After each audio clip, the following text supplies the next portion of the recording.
When your financial goal in life is to be able to one day retire early and live off your dividends, then this high-yielding dividend stock can't be missing from your portfolio. And this might actually be a great time to buy Altria Group, ticker MO. Altria is up 30% this year and currently trading at $52.58. With a current dividend yield of 7.76%, paying out $4.08. Even though Altria has a very high dividend yield and is beloved by many investors, especially dividend investors, it's also very controversial as it is in the tobacco industry. Despite this, tobacco stocks are just killing it, and in this video we're going to see if Altria Group is at a bargain right now. For this, we're going to use various valuation models and look deep into the latest financials. Do you agree with this analysis in the video? Let me know in the comments down below. I am very curious. If you would like to use the exact same spreadsheets as I do in these videos, or own an all-in-one stock portfolio spreadsheet that keeps track of everything including your savings and a stock watch list, then click on the first link in the description. The starting dividend yield is at 7.76% right now, which is kind of at the lower end of what could be the dividend yield of Altria. To be fully transparent, I bought Altria when it was in the low 40s and have a yield on cost of around 10%. There are quite some things that are worth noting in the earnings report.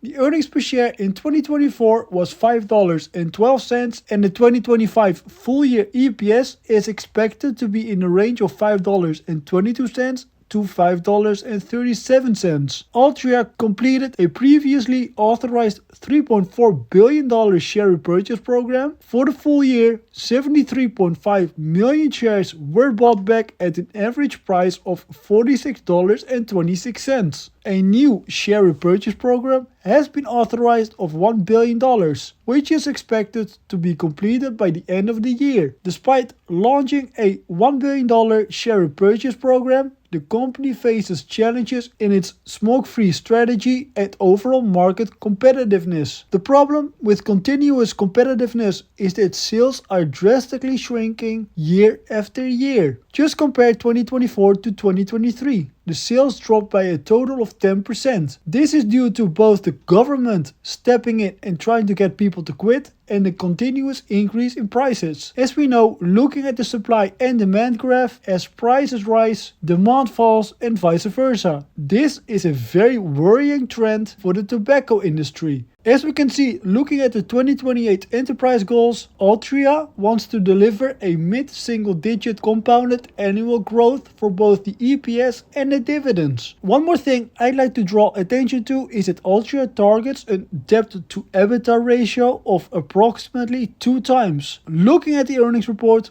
Altria is, next to paying out dividends and repurchasing shares, heavily focused on bringing down the debt. Bringing up the balance sheet breakdown, this is slowly but surely declining in 2020. Especially looking at the high interest rates, this is a very positive sign from the company. Moving over to the profitability breakdown, first of all, the revenue hasn't grown for the past 10 years. We have a negative CAGR for both the 10 and 5-year revenue timeline. This isn't something we like to see, as the revenue has to keep growing in order to keep the business growing, in turn to keep increasing the dividends each and every year. What is something we like to see is the shareholder yield. The shareholder yield refers to how much money shareholders receive in the form of dividends and stock repurchases. And this is very high, at 9.43%. Most of it comes from dividends, 7.76%. Altria buys back any shares,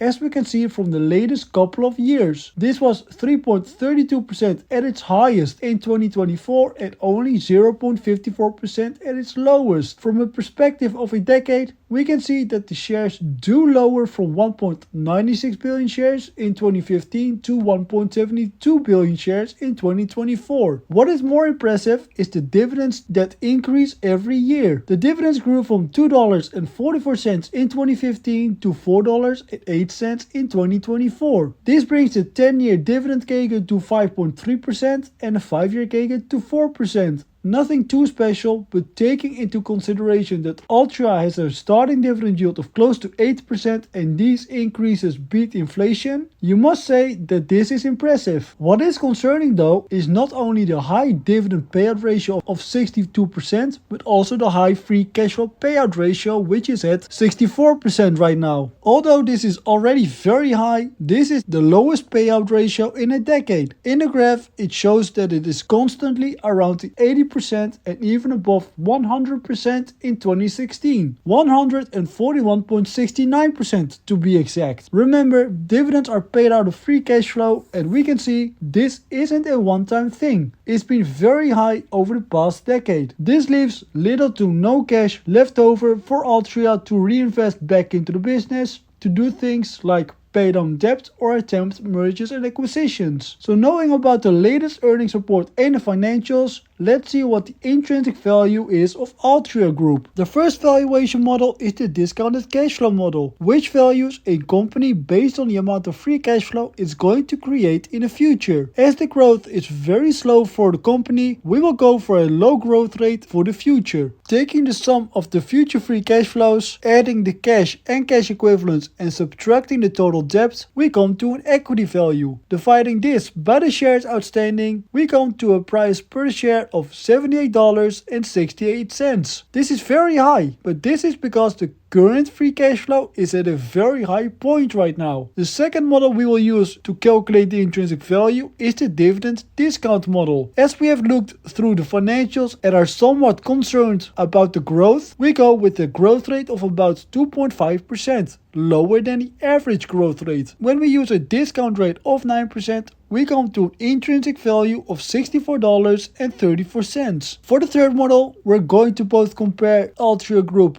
to other businesses and look at the historical performance. First, we calculate the intrinsic value using the PE multiples of companies like Japan Tobacco Inc. and Imperial Tobacco Group. With the EPS of Altria, we come to a price per share of $63.23. The second step I'd like to take is to look at the company's multiples ratio and the historical performance over the last decade. The graph will give us a clear picture on how the company is valuated by the stock market compared to its earnings. The current ratio, 8.93, is a bit lower than the average of 12.18. Looking at it historically, you can say that the market is currently paying 36.41% less than the market's average over these 10 years. When we apply this to the stock price, the price at which the stock is acceptable to buy is at $71.31. This could indicate towards an undervaluation. The key assumption is that the ratio is meant to return to its average over time, which many investors believe will happen but doesn't always hold true. The last model is Graham's valuation model. The model calculates the intrinsic value based on the current market conditions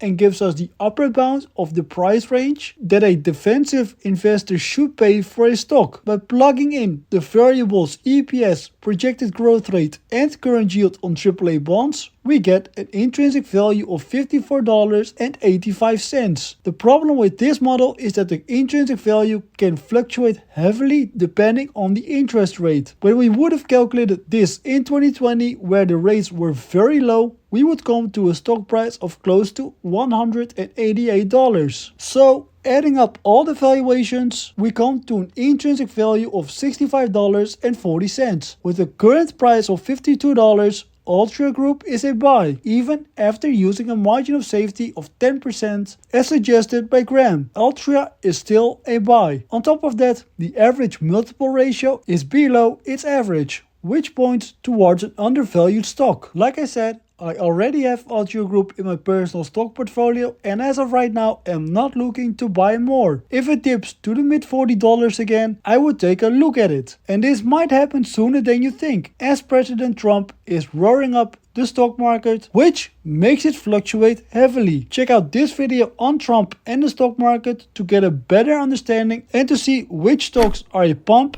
and which stocks are a dump. Don't forget to like and subscribe to join a community of investors all with the same goal, reaching financial freedom. Thanks for watching.